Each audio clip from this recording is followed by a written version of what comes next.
Cyber నేరాలపై ప్రజలకు అవగాహన కల్పించేందుకు కేంద్రం చర్యలు ప్రారంభించింది.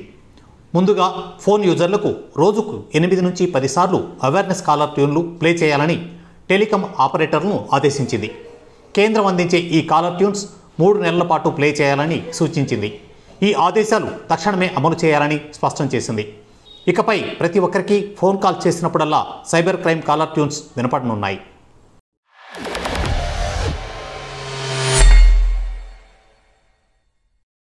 విశాఖలో హ్యూమన్ ట్రాఫికింగ్ ముఠా గుట్టురట్టయింది. కిరండోల్ విశాఖ ఎక్స్ప్రెస్లో బాలికల అక్రమ రవాణా జరుగుతుందన్న సమాచారంతో రైల్వే పోలీసులు దాడులు చేశారు. ఈ దాడుల్లో 11 మంది మైనర్లను రక్షించారు. వీరిని తమిళనాడుకు తరలిస్తున్న ముఠాకు చెందిన నిందితుడు రవి బిసోయ్ను అదుపులోకి తీసుకున్నారు. కేసు నమోదు చేసుకున్న రైల్వే పోలీసులు దర్యాప్తు ప్రారంభించారు. పూర్తిస్థాయి దర్యాప్తు కోసం విశాఖ రైల్వే పోలీసులు కేసును ఒరిస్సా పోలీసులకు అప్పగించారు.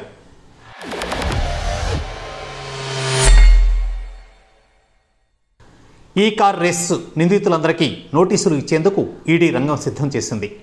ఫార్ములా ఈ కార్ రేసులో విచారణ ప్రారంభించిన ఏసీబీ నుంచి కావాల్సిన వివరాలను ఇప్పటికే తీసుకుంది. ఇందులో మాజీ మంత్రి బీఆర్ఎస్ వర్కింగ్ ప్రెసిడెంట్ కేటీఆర్ మొదటి నిందితుడిగా ఏసీబీ కేసు ఫైల్ చేసిన విషయం తెలిసిందే. 2 రోజుల్లో కేటీఆర్తో సహా అందరికీ నోటీసులు జారీ చేసే అవకాశం ఉంది.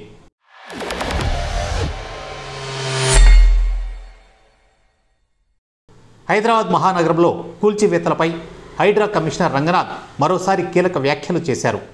ప్రజాగ్రహంతో కూల్చివేతల విషయంలో హైడ్రా వెనక్కి తగ్గిందని వస్తున్న వార్తలు వాస్తవం కాదన్నారు. అక్రమ నిర్మాణాల కూల్చివేతలపై హైడ్రా ఎలాంటి యూటర్న్ తీసుకోలేదని స్పష్టం చేశారు. ప్రభుత్వ పాలసీ ప్రకారమే తమ సంస్థ కార్యాచరణ ఉంటుందని ఆయన తెలిపారు.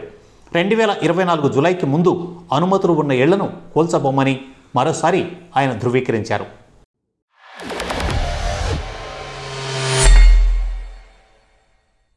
సీఎం రేవంత్ రెడ్డిపై బీఆర్ఎస్ వర్కింగ్ ప్రెసిడెంట్ మాజీ మంత్రి కేటీఆర్ మరోసారి తీవ్ర విమర్శలు చేశారు.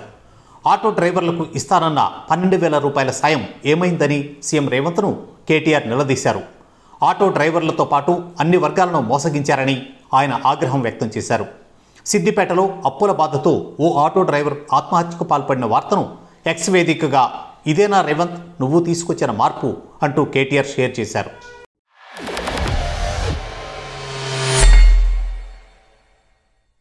గుంటూరు జిల్లా మంగళగిరికి చెందిన స్కేటింగ్ క్రీడాకారిణి జెస్సీ రాజును ప్రతిష్టాత్మక ప్రధానమంత్రి జాతీయ బాల పురస్కార్ 2025 వరించింది. ప్రతి ఏటా దేశవ్యాప్తంగా వివిధ అంశాల్లో ప్రతిభ చూపిన 25 మంది చిన్నారులకు కేంద్ర ప్రభుత్వం ఈ పురస్కారాన్ని అందిస్తోంది. 14 ఏళ్ల జెస్సీరాజ్ ప్రస్తుతం 9వ తరగతి చదువుతోంది. ప్రతిష్టాత్మకమైన పురస్కారానికి ఎంపికైన జెస్సీరాజ్ను ఏపీ ముఖ్యమంత్రి చంద్రబాబు ప్రశంసించారు. ఎక్స్ వేదికగా ఆయన స్పందిస్తూ ప్రధానమంత్రి జాతీయ బాల పురస్కార అవార్డుకు ఎంపికైన స్కేటర్ జెస్సీరాజ్కు అభినందనలు తెలియజేశారు.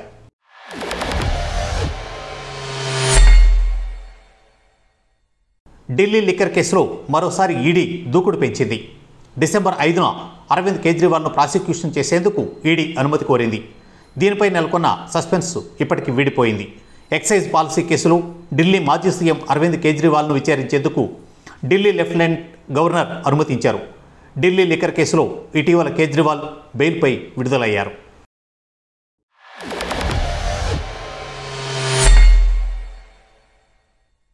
భారత ప్రధాని నరేంద్ర మోడీ కువైట్ చేరుకున్నారు.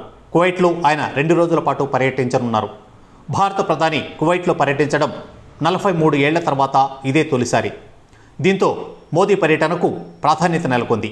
1981లో అప్పటి ప్రధాని ఇందిరాగాంధీ కువైట్లో పర్యటించారు. 2009లో నాటి ఉపరాష్ట్రపతి హమీద్ అన్సారీ ఆ దేశంలో పర్యటించారు. కువైట్ పర్యటనలో ఆ దేశ రాజు Amir Sheikh Meshal Al Ahmad Al Jaber Al సభాతో మోదీ సమావేశమవుతారు. వాణిజ్యం, పెట్టుబడులు, ఇంధన సహకారం, సంస్కృతి తదితర అంశాలపై ప్రధానంగా చర్చించనున్నారు. కువైట్లో నివసిస్తున్న భారతీయులతో కూడా మోడీ సమావేశం కానున్నారు.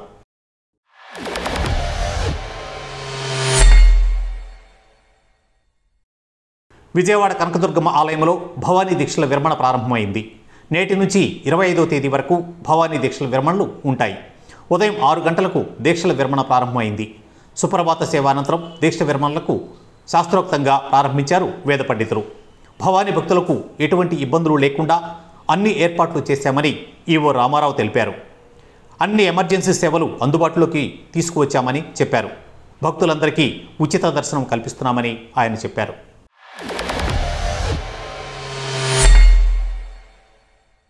కేరళలోని ప్రసిద్ధ శబరిమల అయ్యప్ప ఆలయానికి భక్తులు పోటెత్తారు. నిన్న ఒకరోజే 96,000కు పైగా భక్తులు అయ్యప్ప స్వామిని దర్శించుకున్నారు.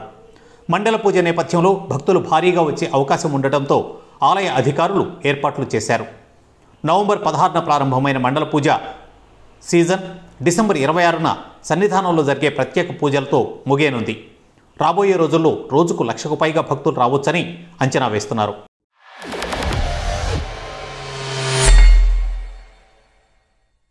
అమెరికా పౌరసత్వం తీసుకుంటున్న భారతీయుల సంఖ్య అంతకంతకు పెరుగుతోంది.